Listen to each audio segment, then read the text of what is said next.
Нищити ворога стане зручніше. Дрони для аеророзвідки отримало 38-ме добровольче формування територіальної громади імені Номана Челібіджихана. Допомогу збирали у львівській громадській організації «Допоможи фронту».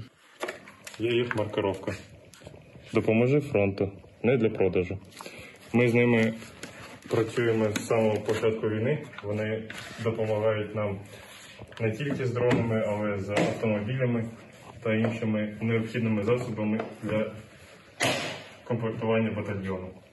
З початку повномасштабного російського вторгнення до України батальйон плідно співпрацює з цим фондом. Так, у квітні бійці отримали рюкзаки медиків з медикаментами та індивідуальні аптечки. Цього разу фонд «Допоможи фронту» передав квадрокоптери «Ево-2 Ентерпрайз» із вмонтованою інфрачервоною камерою. Тут, виходить, 4 винти.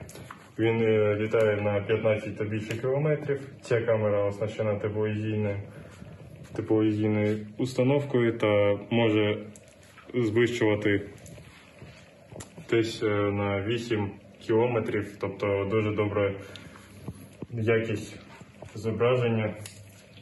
Це дуже зручна модель для аеророзвідки та наведення нашої артилерії на позиції ворога, кажуть бійці батальйону імені Номана Челібіджихана. Наші спеці будуть заходити десь поблизу маленькими групами та будуть вести розвідку та скидувати координати до нашої артилерії, яка влучає майже з точністю до 2 метрів. Найближчими днями ці дрони заступлять на бойове чергування.